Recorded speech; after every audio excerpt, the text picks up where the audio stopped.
Good morning students, সবাইকে শৈশবের আজকের ক্লাসে স্বাগত জানাই। আজকে আমরা ম্যাথমেটিক্যাল রিজনিংয়ের উপরে একটি সাম দেখে নেব, যেই সামটি কিন্তু একটি অ্যারেঞ্জমেন্টের সাম, অর্থাৎ এগুলি আমরা অর্ডার বা র্যাঙ্কিংয়ের ভিত্তিতে কিন্তু ডিটারমাইন করে থাকি। যে কোনো কম্পিটিটিভ এক্সামের জন্য কিন্তু এই ধরনের সামগুলি খুবই ইম্পর্টেন্ট হয়ে থাকে, কারণ এই সামগুলিতে কিন্তু 2 নাম্বার দেওয়া হয়, 2 নাম্বার বা কোনো কোনো কম্পিটিটিভ এক্সামে 1 নাম্বারেরও কিন্তু এই ধরনের সামগুলো দেওয়া হয়ে থাকে। এবং এগুলি যদি আমরা না প্র্যাকটিস করে গিয়ে থাকি তাহলে কিন্তু এক্সাম হলে গিয়ে এগুলি মাথায় আসা বা ট্রিক লাগিয়ে খাটানো সেগুলো কিন্তু একটু টাফ হয়ে যায়। তাহলে আজকের সামটি একটু দেখে নেওয়া যায়। প্রথমেই বলে রাখি, এই ধরনের সামগুলো করার ক্ষেত্রে কিন্তু আমরা কিছু ফর্মুলা ইউজ করে থাকি, যেই ফর্মুলাগুলো অবশ্যই কিন্তু তোমাদের এক্সাম হলের আগে মেমোরাইজ করে নিয়ে যেতে হবে। তাই আজকের এই সামটি দেখো কি বলেছে। সামটি বলেছে in a row position of Sandeep, অর্থাৎ একজনের কথা বলা হয়েছে, তার কি পজিশনস রয়েছে। So position of Sandeep 10th from left and 16 from right, অর্থাৎ লেফটের দিক থেকে সন্দীপ রয়েছে 10th-এ এবং রাইটের দিক থেকে সন্দীপ রয়েছে 16th-এ। কোশ্চেনটি করা হয়েছে how many people are there in the row, অর্থাৎ সন্দীপ যে রোটিতে রয়েছে সেই রোটিতে টোটাল কতজন আমাদের পিপলস রয়েছে। এই ধরনের সামসগুলো আমি একটা নর্মাল ডায়াগ্রামের মাধ্যমে বোঝাতে চাইছি।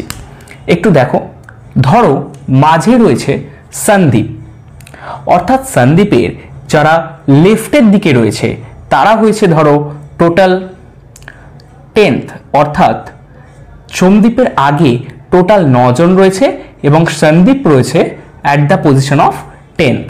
এবং সন্দীপের রাইটে ধরো টোটাল 16th র্যাঙ্ক বলেছে, সুতরাং সন্দীপের রাইট সাইডে টোটাল 15 জন রয়েছে এবং সন্দীপের নাম্বার হচ্ছে গিয়ে 16th।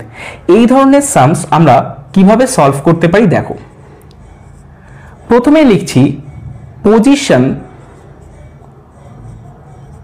Of Sandeep from left, অর্থাৎ লেফট থেকে সন্দীপের পজিশন কত ছিল, দ্যাট ইজ 10th। এবং position of Sandeep from right, অর্থাৎ রাইটের দিক থেকে সন্দীপের পজিশন কত ছিল, দ্যাট ইজ 16। তাহলে total number of people in the row, এখানে আমরা একটি ফর্মুলা ইউজ করতে চলেছি। এই ফর্মুলাটিকে কিন্তু প্রত্যেকে অবশ্যই মাথায় রেখো। ফর্মুলাটা হচ্ছে, ফার্স্টে আমরা ব্র্যাকেট নিলাম, ফার্স্ট ব্র্যাকেট, তার মধ্যে লিখছি এল প্লাস আর, এল প্লাস আর মাইনাস 1। এখানে এল বলতে আমরা বোঝাতে চাইলাম লেফট এবং আর বলতে আমরা বোঝাতে চাইলাম রাইট। এটাকে আমরা ব্র্যাকেটে রাখছি, মাইনাস করতে হবে 1। এই 1টা কেন, কারণ সন্দীপ নিজেই, সেই জন্য এখানে -1 করতে হলো। তাহলে এটিকে যদি আমরা সলভ করি সেটি কি দাঁড়াচ্ছে, 10 প্লাস 16। 10th হলো লেফটের আর রাইটের হলো 16 মাইনাস 1, অর্থাৎ এটির যে অ্যান্সার দাঁড়াবে that is 10 plus 16 that is 26 minus 1 that is 25, অর্থাৎ আমাদের সামটির অ্যান্সার হলো 25। অর্থাৎ টোটাল নাম্বার অফ পিপল যারা এই রোটির মধ্যে অবস্থান করছে তাদের টোটাল সংখ্যা হলো 25।